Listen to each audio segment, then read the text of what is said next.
मिट्ठू तोता और रानू चिड़िया सुबह से बैठे हुए थे। तोते भैया अब चलें, ये किसान तो घर जाएगा नहीं और ना ही हम किसान की मकई खा सकते हैं। रानू चिड़िया, लेकिन वो कालू कौवा कैसे हर रोज किसान की मकई ले जाता है? वो कल भी मेरे सामने किसान की मकई खा रहा था। मैंने पूछा तो कहने लगा ये किसान के खेत से लाया हूँ। वो एक नंबर का चोर है, किसी न किसी तरह वो मकई चोरी करके ले जाता होगा। किसान खेत में काम कर रहा था और चिड़िया और तोता बिना मकई खाए ही जंगल वापस चले जाते हैं। हाँ भी तोते और चिड़िया, बताओ क्या आज तुमने किसान के खेत से मकई खाई है? ना ना, हम तो सुबह से दोपहर तक पेड़ पर बैठे रहे, लेकिन वो किसान है कि घर गया ही नहीं और हम थक हार कर बिना मकई खाए ही जंगल लौट आए। मैं तो जा रहा हूँ, पेट भर मकई खाऊंगा भी और अपने साथ भी लेकर आऊंगा। कालू कौवा इंसानों की बस्ती की तरफ जाता है। कालू कौवा किसान के खेत में जाकर किसान से कहता है, किसान किसान, तुम्हें तुम्हारी पत्नी घर बुला रही है, तुम्हारे घर में मेहमान आए हैं। अच्छा, तो मैं जल्दी से घर जाता हूँ। काफी शुक्रिया जो तुमने मुझे बता दिया। किसान अपने घर चला जाता है और कौवा मजे मजे से किसान के खेत से मकई खाने लगता है। नहीं, मैंने तो आपको नहीं बुलाया। क्या मेहमान नहीं आए थे? तो फिर उस काले कौवे ने मुझसे झूठ क्यों बोला? कौवा झूठा है, मैंने तो उसे नहीं भेजा।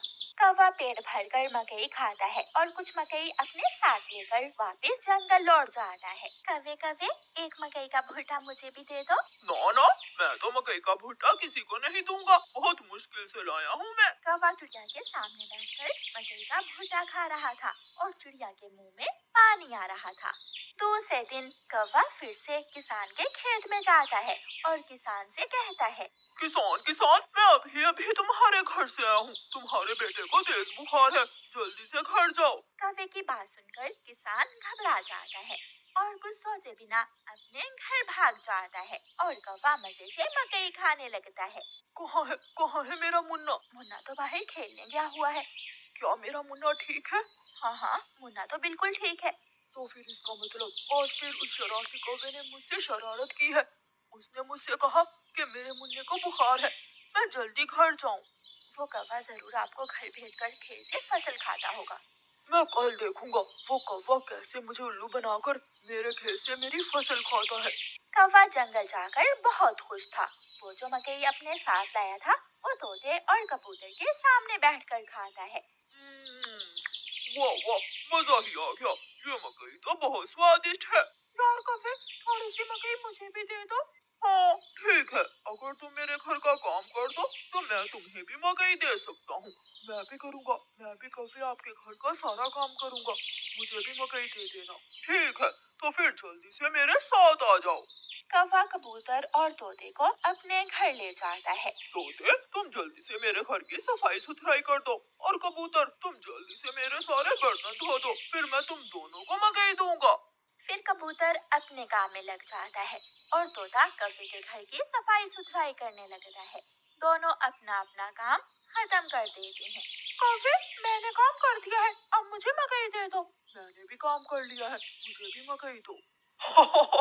कौन सी मकई? चलो भाग जाओ यहाँ से तुम दोनों, मैं तुम्हें कुछ नहीं देने वाला। तुम धोखेबाज हो, तुमने धोखे से हमसे अपना काम करवाया और अब हमें भूखे ही भेज रहे हो। कबूतर और तोता वहाँ से चले जाते हैं। कौवा हर रोज की तरह अगले दिन भी किसान को पागल बनाने के लिए किसान के खेत में चला जाता है।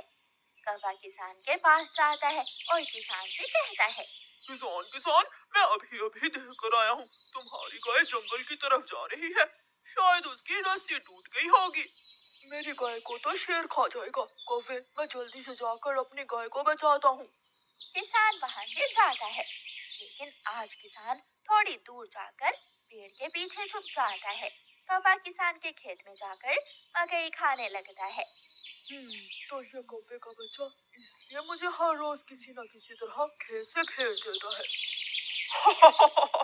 जब तक मेरे पास बड़ा दिमाग है, मुझे किसान की फसल खाने से कोई नहीं रोक सकता। किसान के पास बंदूक थी। किसान बंदूक चलाता है और गोली सीधी जाकर कौवे की टांग पर लगती है। कौवा बहुत मुश्किल से वहाँ से भागता है और किसी न किसी तरह अपने जंगल वापस पहुँच जाता है। वो अपने घर के बाहर आकर गिर जाता है। हाय, मर गया, मर गया।